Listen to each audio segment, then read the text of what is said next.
Hello friends, लाया हूँ मैं आपके लिए न्यू स्टोरी। एक पीर गूंगी सी विवाह की गई बातचीत का यह अंजाम होगा। कुछ दिनों पहले ही तो फोन के माध्यम से दोनों जुड़े थे, वह भी एक खूबसूरत गलती की वजह से हुआ था कि विवाह से रॉन्ग नंबर डायल हो गया था।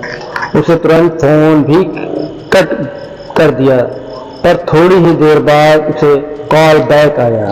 एक बड़ी मीठी सी आवाज अपने कॉल किया था।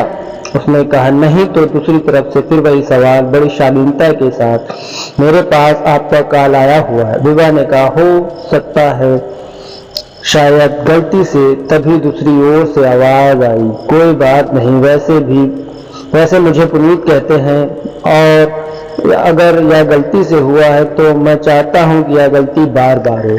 विवाह को अजीब सा लगा, पर कुछ तो था उस आवाज में, लेकिन उसने कुछ कहा नहीं। फोन कट कर दिया। उसके कुछ दिनों बाद फोन पर मैसेज आया, मिस यू। वह चौंक पड़ी, यह कौन है जो मुझे मिस कर रहा है, क्योंकि उसकी दुनिया उससे शुरू होकर उसी पर खत्म हो जाती थी। फिर यह अचानक मेहमान कौन, सोच ही रही थी कि फिर वहीं से कॉल हेलो कहते ही, आप तो मुझे भूल गई, मैं पुनीत, खूबसूरत गलती वाला। सुनकर वह मुस्कुरा उठी, औपचारिक पूछ बैठी, आप कैसे हैं। बस फिर क्या था, उसने तुरंत कहा, आपने पूछ लिया, अब मैं बिल्कुल ठीक हूँ।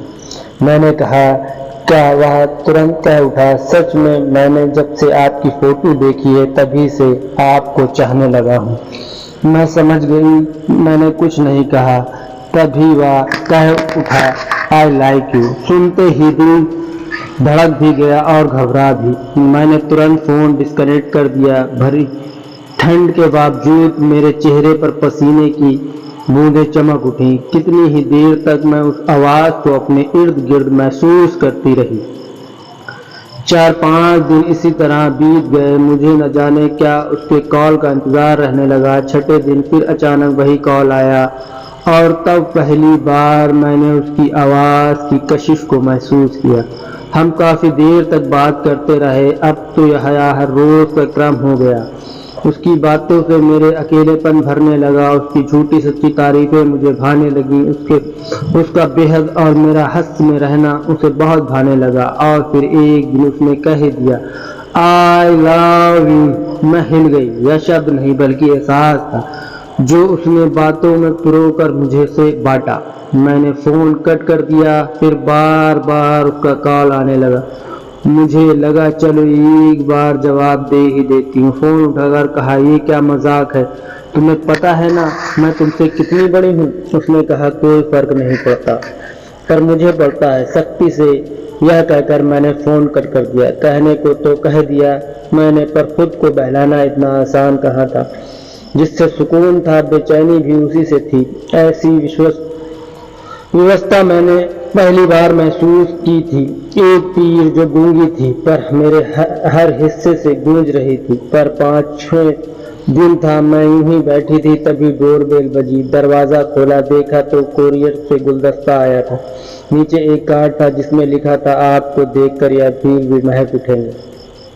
मैंने थैंक यू का मैसेज ड्रॉप किया। तुरंत उसका कॉल आया, बिना किसी शिकायत के, बहुत प्यारे अंदाज में। उसने जब यह कहा, इतने दिन क्यों तन्हा रहे, हम दिल की धड़कन को धड़कने के रोकते रहे, हम मजबूर, तुम फिर भी ख्यालों में एक दूसरे से बातें करते रहे। कहकर मैंने जैसे ही अपना जुमला पूरा किया, उन्हें खुशी से भई हुई आवाज में कहने लगा, यह तो वजह है कि मैं चाहकर भी खुद को आपसे दूर नहीं रख पाता। मुझे आपसे प्यार हो गया है, यह जानते हुए भी कि आप मुझसे बड़ी हैं। हर किसी के पास उसके हिस्से का आसमान होता है, मेरे पास भी है। उनके आपके नाम का, अपने आपके प्रेम पर मेरा लेश मात्र भी अधिकार नहीं, पर आपसे प्यार करने के लिए अपने प्यार पर तो पूरा अधिकार है ना मेरा। पुनीत कहते जा रहा था, मैं खामोशी से सुन रही थी। उसने फिर कहा, हम सिर्फ बात ही तो करते हैं, उस पर भी आपको ऐतराज है, आखिर क्यों।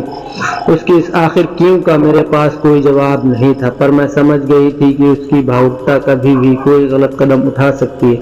मैं भीतर ही भीतर डर भी गई थी उससे, और उससे ज्यादा अपने आप को। मैंने सबसे पहले खुद को समझाना शुरू कर दिया।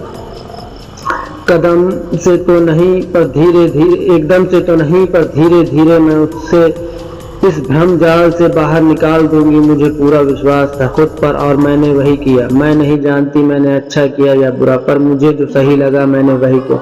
भगवान उसे हर खुशी दे जिसका वह हकदार है। मैं तो डाली से टूटा हुआ वो पत्ता हूँ जिसे हवा कहीं भी बहा कर ले जाए तो फर्क नहीं पड़ता पड़ने वाला, पर वह खिलता चमन कितनी ही बार है उसमें अभी आ सकती हूँ।